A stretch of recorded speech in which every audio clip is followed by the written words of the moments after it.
Islamic university of science and technology के vice chancellor professor Shakeel Ahmad Romshoo sahab, schemes के director professor Ashraf Ganai,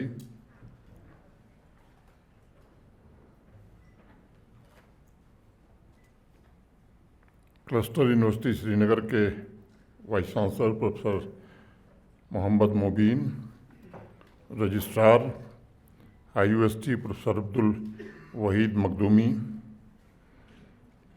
और Islamic university of science and technology के foundation day के उत्सव में उपस्थित सभी अतिथिगण, फैकल्टी मेंबर्स, देवियों सज्जनों तथा विद्यार्थी मित्रों, मुझे बताया गया कि यह उत्सव एक नए अंदाज में पिछले एक सप्ताह से चल रहा है। मुझे अत्यंत प्रसन्नता है कि फाउंडेशन डे सेलिब्रेशन की शुरुआत ओपन डे से 7 नवंबर को हुई, जिसमें कश्मीर घाटी के तमाम स्कूलों और कॉलेज के स्टूडेंट्स को आपकी यूनिवर्सिटी को विजिट करने और इनोवेशन, रिसर्च तथा होलिस्टिक एजुकेशन में नए कीर्तिमान स्थापित कर रहे इस यूनिवर्सिटी की गतिविधियों को करीब से देखने का अवसर मिला। अगर उपयुक्त हो तो मैं एक बात कह सकता हूँ कि मुझसे अगर कोई पूछे कि इस यूनिवर्सिटी की यात्रा क्या है, तो मैं यही कहूँगा कि जम्मू कश्मीर में एक नई स्किल और इनोवेशन की यूनिवर्सिटी आगे बढ़ रही है।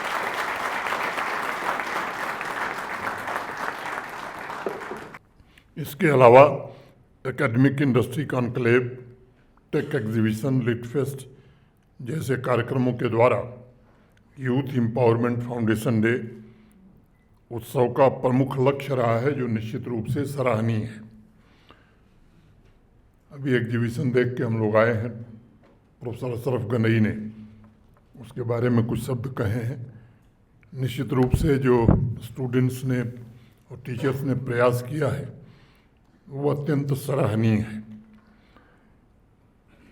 नेशनल एजुकेशन पॉलिसी के टार्च बियरर के रूप में पिछले 3 वर्षों में IUST ने science, technology, humanities, social science के इंटीग्रेशन पर जो जोर दिया है, निश्चित रूप से उससे हमारे स्टूडेंट्स का होलिस्टिक ग्रोथ ही होगा, ऐसा मैं विश्वास रखता हूँ। यह संकल्प एजुकेशन पॉलिसी के दृष्टिकोण के समन्वय में है, जिसने सभी हायर एजुकेशनल इंस्टीट्यूशंस को फ्यूचर रेडी बनाने के लिए मल्टी डिसिप्लिनरी तथा इंटर डिसिप्लिनरी एजुकेशन का विजन आज हमारे सामने रखा है। इस दृष्टिकोण से अगर मैं देखता हूँ तो पिछले 3-4 वर्षों में IUST एक महत्वपूर्ण सेंटर ऑफ लर्निंग के रूप में उभरा है और इस STEM के फील्ड में स्किल ह्यूमन रिसोर्स जनरेट करने की इसकी भूमिका बहुत ही प्रशंसनीय रही है। मैं समझता हूं कि आज जम्मू कश्मीर केंद्र शासित प्रदेश में ही नहीं बल्कि देश के अलग अलग हिस्सों में इनोवेशन, स्टार्टअप्स और एंटरप्रेन्योरशिप के प्रमोशन के संबंध में आपके यूनिवर्सिटी की चर्चा हो रही है तथा इस वर्ष एजुकेशन मिनिस्ट्री द्वारा प्रदान की गई 4 स्टार रैंकिंग इसका एक जीवंत प्रमाण भी है। इन सभी उपलब्धियों के लिए आज के मुकद्दस अवसर पर मैं वाइस चांसलर साहब, फैकल्टी मेंबर्स, स्टूडेंट्स को विशेष रूप से बहुत बधाई और शुभकामनाएं देता हूं।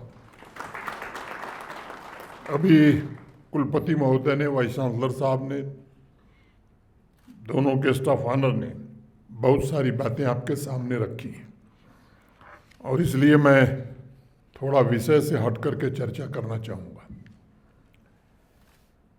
IUST के लोगों को मैं देख रहा था जो यूनिवर्सिटी का विज़न बताता है और वहाँ लिखा है कि O lord advance me in knowledge. ये एक प्रेयर है और उस परमपिता परमात्मा, उस खुदा से प्रार्थना की गई है कि मुझे ज्ञान में आगे बढ़ाओ, एडवांस मी इन नॉलेज।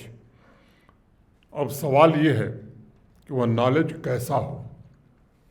मैं मानता हूं कि वह नॉलेज बौद्धिक रूप से स्टूडेंट्स को बेहतर ट्रेनिंग देने वाला हो, नैतिक रूप से मॉरली ईमानदार बनाने वाला हो और सामाजिक रूप से जागरूक बनाने वाला भी हो और आध्यात्मिक रूप से स्पिरिचुअली उसे नई चेतना स्वीकार करने की हिम्मत देने वाला हो।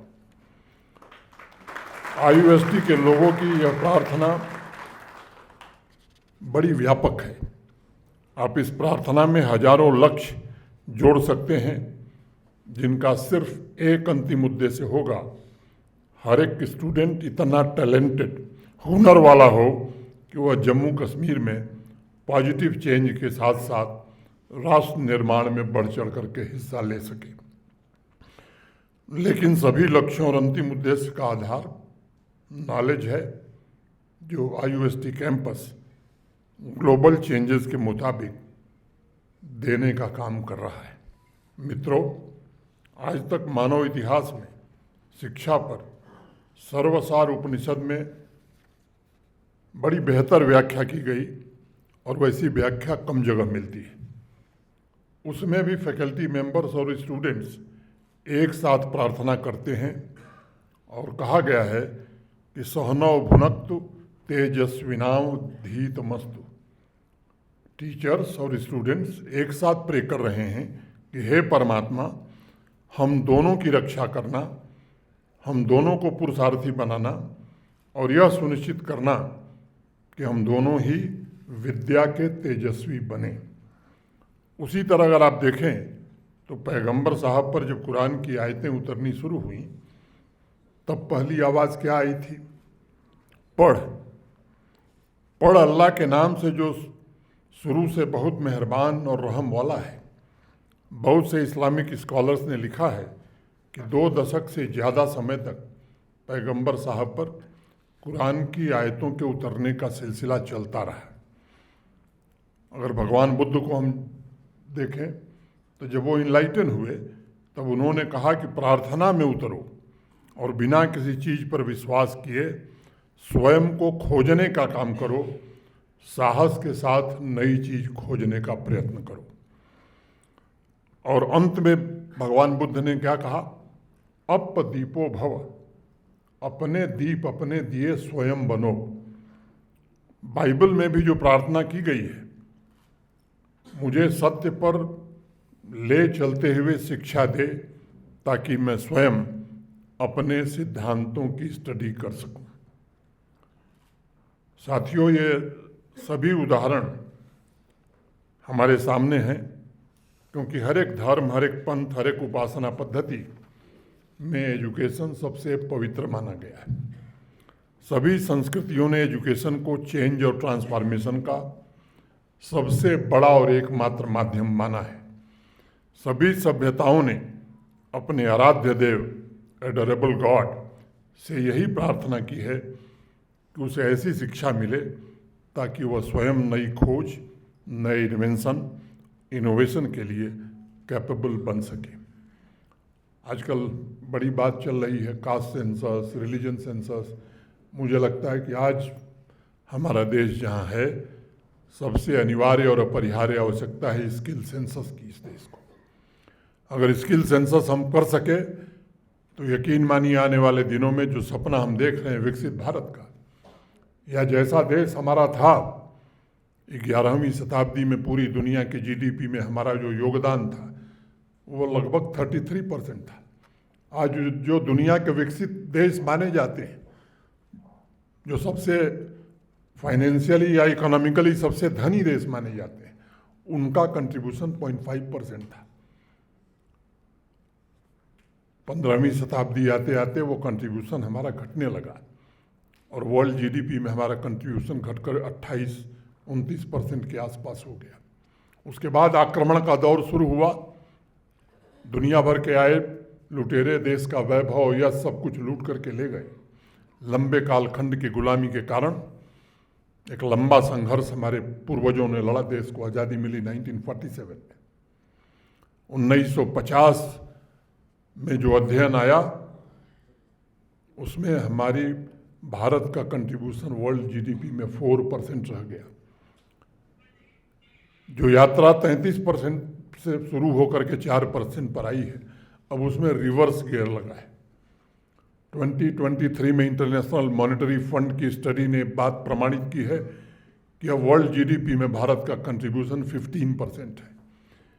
ये 15% से हम विकसित भारत नहीं बन सकते, हमें इस यात्रा को 33% तक ले जाना है, और वो ले जाने वाले IUST जैसे हमारे शिक्षण संस्थान हो सकते हैं। मैं बार बार कहता हूँ कि हमें सोने की चिड़िया कहा जाता था, इसलिए नहीं कि हमारे पास भारत में बड़ी गोल्ड माइंस थी, इसलिए कि हमारे पास इस तरह के प्रीमियर इंस्टीट्यूशंस थे जहाँ दुनिया भर के लोग आते थे, पढ़ते थे, काम करते थे, और हमारी इकॉनमी इसके कारण बढ़ी थी। ये NEP की बात अभी बहुत हुई है, मैं उस पर बहुत समय नहीं लेना चाहता, लेकिन मैं मानता हूँ कि शताब्दी का सबसे बड़ा उपहार NEP 2020 है हिंदुस्तान को।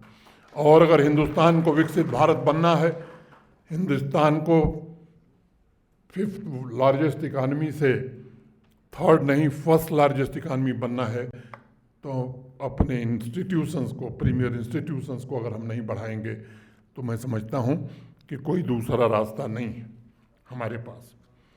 फाउंडेशन डे के दिन मैं सभी फैकल्टी मेंबर से कहना चाहूँगा कि आपका काम, आपकी जिम्मेदारी सिर्फ डिग्री प्रदान करना नहीं, बल्कि स्टूडेंट्स की कैपेसिटी बिल्डिंग द्वारा जम्मू कश्मीर और भारत की कैपेसिटी की बिल्डिंग की जिम्मेदारी आपकी है। लगभग 2 दशक पहले पूरी दुनिया में चर्चा शुरू हुई थी कि यूनिवर्सिटी का जो मौजूदा मॉडल है वो दुनिया की नई ज़रूरतों के मुताबिक नहीं है। 19 साल का इंस्टीट्यूशन, 19 साल का कालखंड किसी इंस्टीट्यूशन के लिए बहुत लंबा कालखंड नहीं होता है। मैं कहूँ कि 19 साल का युवा इंस्टीट्यूशन अगर 4 स्टार रैंकिंग प्राप्त कर रहा है तो संभावना है कि आने वाले दिनों में देश का सबसे बेहतर इंस्टीट्यूशन बन सकता है। एजुकेशनल इंस्टीट्यूशन से स्टूडेंट्स निकलकर जब तक प्रोफेशनल दुनिया में कदम रख रहे थे तब तक चीज़ें बदल रही थी। The change was so fast that it was getting impossible to keep pace with it. Our country was also struggling to make sure that students were equipped with game-changing technology to deal with disruptive competition. We were literally fighting day-to-day battle to bridge the gap between demand of industries and what we were producing in traditional universities. But it took us also 1.5 decades to initiate a new journey. When Honorable Prime Minister decided that our education system needs to be completely overhauled and building a knowledge society should be our national mission. सौभाग्य से मैंने अभी कहा कि NEP की मंजूरी मिली, लगभग उसी समय मुझे भी जम्मू कश्मीर आने का अवसर मिला। नॉलेज सोसाइटी के रूप में जम्मू कश्मीर को कैसे ट्रांसफॉर्म किया जाए, हमने कुछ पड़ाव पार किए हैं और मैं मानता हूं कि डिज़ाइन योर ओन डिग्री इस नए इनिशिएटिव के द्वारा हम मंजिल तक पहुंचने की कोशिश कर रहे हैं। इसका उद्देश्य कैपेसिटी बिल्डिंग नहीं है ताकि हर एक स्टूडेंट रियल वर्ल्ड की चुनौतियों का सामना कर सके, उसमें रिसर्च इन्वेंशन की कैपेसिटी डेवलप हो सके, उसमें क्रिएटिविटी और इनोवेशन की कैपेसिटी हो, उसमें लीडरशिप की क्वालिटी हो, उसमें एंटरप्रेन्योर बनने की क्षमता हो। मेरी सभी फैकल्टी मेंबर से विनती है, प्रार्थना है कि आज की ग्लोबलाइज्ड इकॉनमी में जब भारत दुनिया की 5वीं बड़ी आर्थिक ताकत है, तब आप न सिर्फ रियल वर्ल्ड की डिमांड और यूनिवर्सिटी के ह्यूमन रिसोर्स प्रोडक्शन के बीच गैप को ब्रिज करने के लिए कार्य करें, बल्कि विशेष स्किल वाले युवाओं को एम्पावर करके देश के डेवलपमेंट में उनको पार्टनर आप कैसे बना सकते हैं, इस दिशा में आपने सराहनीय काम किया है। मैं उम्मीद करता हूं कि आने वाले दिनों में इसे और आगे बढ़ाएंगे आप। एक दूसरी अपेक्षा है मेरी, school of engineering and technology, school of business studies, school of humanities and social sciences, school of sciences, health sciences, architecture और प्लानिंग, यानी आपके सभी डिपार्टमेंट स्टूडेंट्स को क्रिएटिव लीडर्स बनाने पर क्या बल दे सकते हैं। हो सकता है इस दिशा में आपको बहुत से बने बनाए ढांचे को समाप्त करना पड़ेगा, उसके लिए हमें तैयार रहना चाहिए। आज हमें ऐसे फैकल्टी मेंबर चाहिए जो कोर्स को समाप्त करने का लक्ष्य रख करके काम न करें, बल्कि स्टूडेंट्स में नई चेतना, नए मन को पैदा करने के उद्देश्य के साथ काम करें, जिससे लाइफ लॉन्ग लर्निंग और स्किल डेवलप हो सके। जब तक हम स्टूडेंट्स का नया मन तैयार नहीं करेंगे तब तक वो नई टेक्नोलॉजी और इनोवेशन के बारे में नहीं सोच पाएगा। और मैं मानता हूं कि नई टेक्नोलॉजी और इनोवेशन की खोज ही स्टूडेंट्स की असली नॉलेज पावर होती है।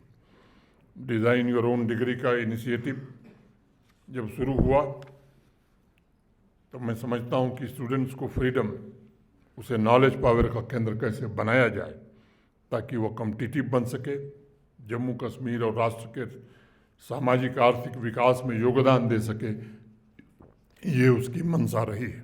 मुझे लगता है कि ये तभी संभव है जब हर एक स्टूडेंट अपने क्षेत्र में क्रिएटिव लीडर बन सके। मेरी तीसरी अपेक्षा है फैकल्टी मेंबर्स स्टूडेंट्स में एंटरप्रेन्योरशिप की भावना कैसे पैदा कर सकते हैं और उसके मुताबिक किस तरह की स्किल डेवलप की जा सकती है।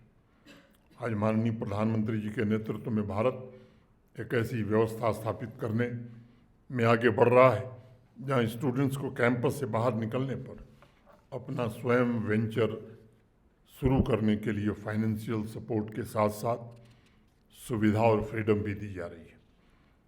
हमारा भी लक्ष्य यही होना चाहिए कि युवा पीढ़ी जॉब क्रिएटर और वेल्थ जनरेटर बने। भविष्य में एक पावरफुल नॉलेज इकोनॉमी के रूप में भारत सबसे शक्तिशाली, प्रतिभाशाली स्कॉलर्स और साइंटिस्ट और रिसर्चर्स का फेवरेट डेस्टिनेशन हम इसे बना सकें, इस उद्देश्य के साथ हमें काम करना होगा। स्टूडेंट्स, आज मैं आपसे भी 2-3 आग्रह करना चाहूँगा। प्राचीन काल में भारत एकमात्र ऐसा सिविलाइजेशन था जिसे नॉलेज का केंद्र माना जाता था। मुझे उम्मीद है सभी स्टूडेंट्स नालंदा से जरूर परिचित होंगे। वह दुनिया का एकमात्र ऐसा एजुकेशनल इंस्टीट्यूशन था जिसने scientist, spiritual teachers, mathematician, doctors, engineers, sculptures केवल भारत को नहीं पूरे वैश्विक समाज को दिया था। वहाँ की लाइब्रेरी उस जमाने में 9 मंजिला थी, 9th फ्लोर तक था। वहाँ 3 भाग थे, रत्नाधि, रत्नासागर और रत्नारंजका, 3 भागों में बटी हुई थी। उसी लाइब्रेरी से विभिन्न सब्जेक्ट्स की लिखित सामग्री हिंदुस्तान में नहीं, दुनिया के जो आज विकसित देश हैं वहाँ तक पहुँची थी। आज नॉलेज का भंडार, सी ऑफ नॉलेज आपके क्लिक पर उपलब्ध है। क्लासरूम के बियॉन्ड आपके पास सीखने की वो सारी सुविधा मौजूद है जो देश को और जम्मू कश्मीर को आर्थिक तरक्की के रास्ते पर आगे बढ़ा सकता है। और इसलिए मेरी आपसे पहली अपेक्षा है कि सी ऑफ नॉलेज का उपयोग नए रिसर्च के लिए कीजिए ताकि समाज को उसका लाभ मिल सके। दूसरी अपेक्षा मेरी होगी, आप क्रिएटिविटी और इनोवेशन पर विशेष रूप से फोकस करिए। कोई भी इंफॉर्मेशन अगर सिर्फ याद की गई है, रटी गई है, तो उसका कोई फ़ायदा मिलने वाला नहीं है। नॉलेज इकोनॉमी के ग्रोथ के लिए आवश्यक है कि इंफॉर्मेशन इनोवेशन का मार्ग तय करे और ट्रांसफॉर्मेशन का टूल भी वही बने। मेरी तीसरी अपेक्षा होगी कि एंटरप्रेन्योरशिप में इंटरेस्टेड माने रुचि लेने वाले स्टूडेंट बेझिझक अपने फैकल्टी मेंबर से अभी से चर्चा शुरू करें ताकि आपको आवश्यक स्किल्स और सपोर्ट मिल सके। मैं फैकल्टी मेंबर्स और स्टूडेंट्स दोनों से आखिर में एक आग्रह करना चाहूँगा। पिछले कुछ वर्षों में टेक्नोलॉजी सेक्टर में हमारे देश ने काफ़ी प्रगति की है। हमारा अतीत स्वर्णिम था, लेकिन बीच के 1000 वर्ष गुलामी में बीते थे और 200 साल का कॉलोनियल रूल हमने झेला था। हमें कॉलोनियल माइंडसेट से बाहर निकलने की आवश्यकता है। सब कुछ हमारे यहाँ अच्छा नहीं है, वेस्टर्न कंट्रीज में ही सब कुछ अच्छा है। अब इस सोच से बाहर आ जाने की ज़रूरत है। हमारा पास्ट तो अच्छा था ही, वर्तमान भी ठीक हो रहा है और भविष्य हमारा स्वर्णिम होगा यहाँ के इंस्टीट्यूशंस के बदौलत, यहाँ के स्टूडेंट्स के बदौलत। इस माइंडसेट को हमें बदलना होगा। भारत में जो नया आत्मविश्वास, नया आत्मगौरव पैदा हो रहा है, वह आपकी जीवन यात्रा में खोज की ज्वलंत अग्नि बन जाए। मैं ईश्वर से यही प्रार्थना करता हूँ। एक बार पुनः मैं फाउंडेशन डे की आप सभी को बहुत बहुत बधाई और हार्दिक शुभकामनाएं देता हूँ। जय हिंद।